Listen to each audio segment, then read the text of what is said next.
On today's Mortal Kombat News Mashup, Mortal Kombat 1 players receive patches and free goodies, Mortal Kombat 1 reaches a gaming milestone, and could a Mortal Kombat character be joining the ranks of hot ones? That and more.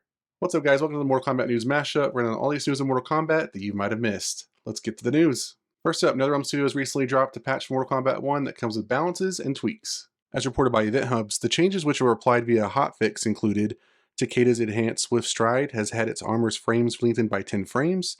This should make it work more consistently in situations where it would straight up lose before.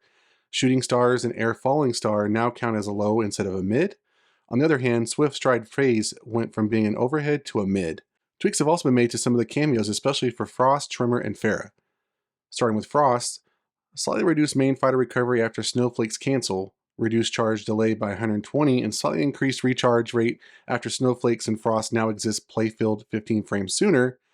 For Tremor, we have slightly increased recharge rate after rolling rock, transmute ground pound, and transmute lava burst, increased recharge rate after ground pound, transmute rock punch, and transmute rolling rock, increased recharge delay after ground pound by 30, reduced recharge delay after transmute rock punch by 50, transmute rolling rock by 60, transmute lava burst, and transmute crystal wall punch by 40, and transmute crystal armor by 180.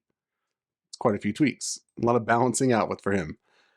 Moving on to Farah, we have Farah's bonus life was nerfed from 450 to 350. Previously, Farah was a cameo that provided the most amount of bonus health, but now she has less than Jax with this change. For Tor Stance, Slide now has 5 less frames of block stun. If you play Takeda, Frost, Tremor, or Farah, are you noticing those changes and are you okay with them? Let me know below. Next up, Ed Boon and Company offering more free goodies for players. Last week, Ed Boon announced on X that players would receive another free character skin for Mortal Kombat 1 with the 95 movie-inspired Smoke. As reported by EventHubs.com, while Smoke was not in the 1995 Paul W.S. Anderson Mortal Kombat film, as the only ninjas that appeared were Sub-Zero, Scorpion, and Reptile, costumes for all these were relatively simple in that they don't have any of the extra stylized designs or accessories Mortal Kombat ninjas in more recent games tend to have. Instead, these costumes consisted of a black bodysuit covered with a single cover top layer. While not all that elaborate, this was faithful to the original designs we knew from the first 2 games, and absolutely got the job done. NetherRealm has designed one of these get-ups for Smoke as he dons a gray version. They did give him a unique face mask. Movie Reptile had an interesting fanged mouth design in his, as he retains his appropriately themed gas mask. This is the 6th free alternative costume that's been released since June, including the just released Johnny Cage Infiltrator skin.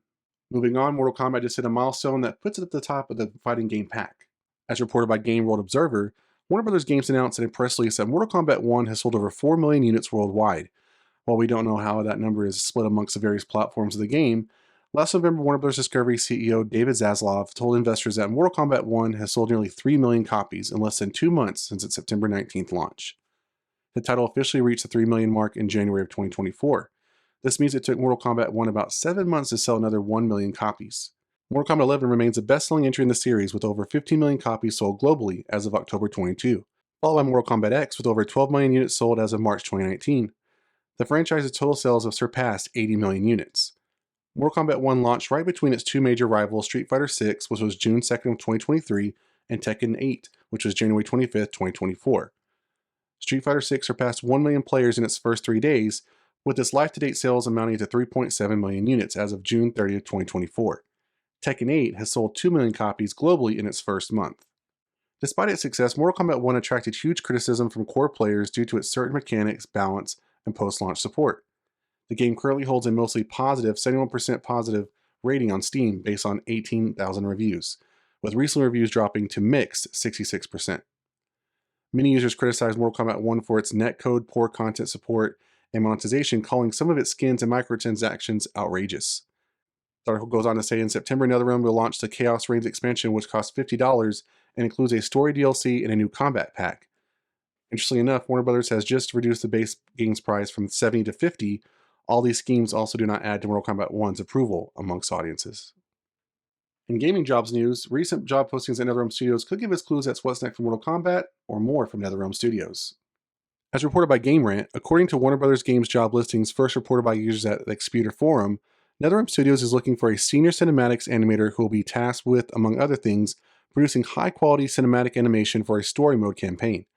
The company also wants to hire an associate producer who will handle the day-to-day management of an unnamed AAA title that is being developed. These job listings come after NetherRealm Studios laid off at least 50 employees in July, including everyone in the developer's mobile team. NetherRealm Studios' unidentified AAA project could be another Mortal Kombat entry, although it should be noted that the developer previously said that it hoped to support the series' latest entry for years to come. It's also possible for the undisclosed game to be an original property or be part of another popular NetherRealm Studios franchise, such as the DC Comics universe-based Injustice. The series' last entry, Injustice 2, which is considered by some to be one of the best fighting games for beginners, came out in 2017. Prior to July layoffs, NetherRealm Studios also released mobile games like WWE's Immortals and the soon-to-shut-down Mortal Kombat Onslaught, the latter of which became available on Android and iOS just last October. Do you want more Mortal Kombat 1? Are you ready for Mortal Kombat 2? Or do you want Injustice 3? Let me know below. And finally, could a Mortal Kombat character be making his Hot Ones debut? On Friday, Hot Ones, the American YouTube talk show hosted by Sean Evans, which features Evans interviewing celebrities over a platter of increasingly spicy chicken wings, had its first fictional guest celebrity with the animated Disney character Donald Duck. The special episode celebrated 90 years of the character and highlighted Donald's history while also showing why he's famously known to be temperamental. The episode has garnered 1.5 million views at this recording, and fans of the show are already asking which fictional character will be next on the show.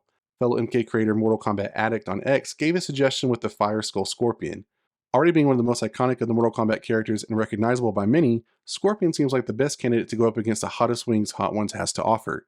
It would be interesting to see and hear what kind of Mortal Kombat inspired wing sauce flavors Evans and team could come up with. Aside from being suggested for Hot Ones, Scorpion has been in the other crossover news lately with rumors the character could be coming to Brawlhalla, Fortnite, and Multiverses. Would you want to see Scorpion on the Hot Ones show? Let me know below.